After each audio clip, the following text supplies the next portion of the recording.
Qishloqda yashab, qanday qilib taqinchoqlarimga buyurtma qabul qilganman. Birinchi qabul qilgan buyurtmam egasiga yoqmagani. Qishloqda internetni qayerda ushlaganim haqida bu videoni oxirigacha ko'rsangiz bilib olasiz. Hammaga salom. Meni ismim Farida. Navoiy viloyatini eng chekka qishlog'ida tug'ilib, shu yerda katta bo'lganman. Qo'shimcha ma'lumot uchun aytib ketaman. Oilada 3 qiz farzandmiz va onam yolg'iz o'zlari bizni katta qilganlar. 18 yoshimda ingliz tili sohasiga grant bilan o'qishga kirganman.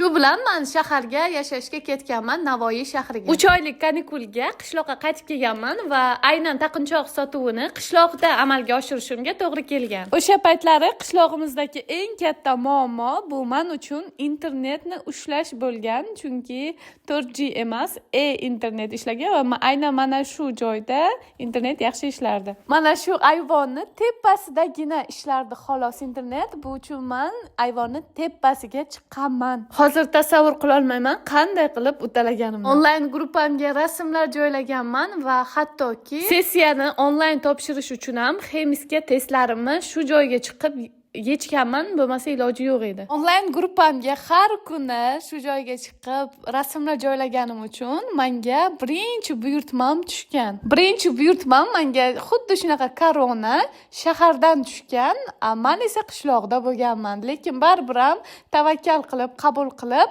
to'lovlarini oldindan qabul qilganman. Korona narxi 250 ming so'm edi va men 150 ming so'mini oldindan olganman. Korona uchun kerakli narsalarni esa o'sha shaharning telefon raqami bor edi menda. Ular bilan gaplashib, men uyimgacha dastavka qildirganman qishlog'imizga. Bu menga 50 ming so'mga tushgan va uygacha olib kelib bergani uchun 30 ming so'm taksiga berganman. 50 ga 30, 80 ming rasxod ketgan. 250 mingdan ayrami 80ni 170 ming so'm menga sof foyda qolishi kerak bo'lgan. Shunaqa qilib koronani bir amallab, eplab zo'rg'a yasaganman.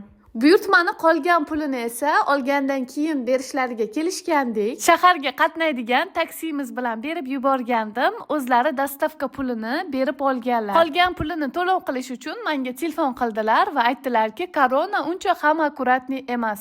Menga yoqdi, lekin juda ham akkuratni emasligi uchun men sizga to'liq pulni tashlay olmayman. Rozi bo'lsangiz 50 ming so'm kam beraman deganlar. Men rozi bo'lganman, chunki hali meni o'zimni ishimga nisbatan ishonch sust edi. Menga 250 ming so'm emas, общий hisobda 200 ming so'm to'lov qildilar va 80 ming rasxotim bilan menga sof foyda 120 ming so'm qolgan bitta koronani o'zidan. Sekin-astalik bilan menga boshqa viloyatlardan buyurtma tushishni boshlagan, ammo qishloqda turib ularni yetkazib berish men uchun oson emas. Hammadan surishtirib oxiri men topganman, shaharda atiga 5 ming so'm bilan butun viloyatlarga bir kunda yetkazib beradigan tezkor pochtalar borligini. Meni vazifam esa hech bo'lmasa o'sha pochtagacha buyurtmalarimni yetkazib berish edi. O'sha pochtaning narxi hozirgi kunda 25 ming atrofida, lekin bu ham juda ham arzon hisoblanadi va pochta pulini mijozni o'zi to'lab oladi. Onam shaharga qatnaydigan bitta taksini gaplashib berdilar. Haftada bir kun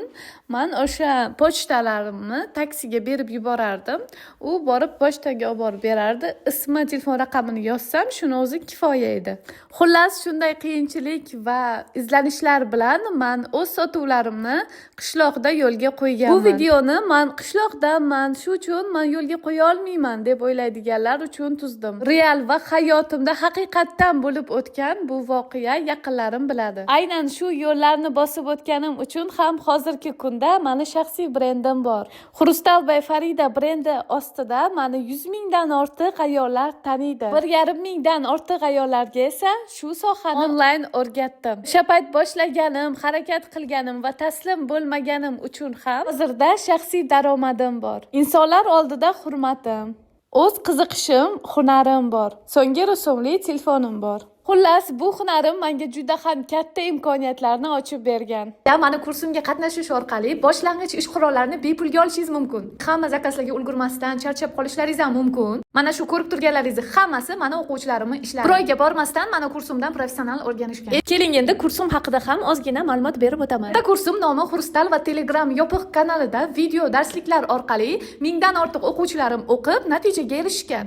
Kurs video dars holatida bo'lgani uchun sizga qulaylik yaratadi vaqtingizga qarab o'rganishingizni va detallarigacha har bittasi alohida ko'rsatilgan va sir asrorlari o'rgatilgan noldan boshlab. Bu kursimda sarpaga mos taqinchoqlar, tilla qo'shlar, har xil koronalarni ham zebigardonlarni o'rganishingiz mumkin. Kurs narxiga keladigan bo'lsak, katta xurstal kursim narxi hozirda 650 ming so'm. Bu kurs taqinchoq yasashdan tashqari o'z ichiga shaxsiy brendingizni rivojlantirish, Instagramda, Telegramda qanday qilib sotish, rivojlanish, obunachilarni ko'paytirishni ham o'z ichiga oladi endilikda. Bu bilimlarni egallash uchun mana o'zim $1000 dan ortiq pulimni bilimga, kurslarga tikkanman. Siz esa atiga 650 ming so'm ichida ham hunar o'rganib, ham qanday qilib sotuvlarni yo'lga qo'yishni, shaxsiy brend qilishni ham o'rganishingiz mumkin. Hoziroq kursga yozilgan 30 ta insonga boshlang'ich ish qurollarini bepulga sovg'a qilib jo'natamiz. Buning uchun quyidagi telefon raqamlariga qo'ng'iroq qiling yoki Telegram orqali bog'lanib kursga yozilishingiz mumkin.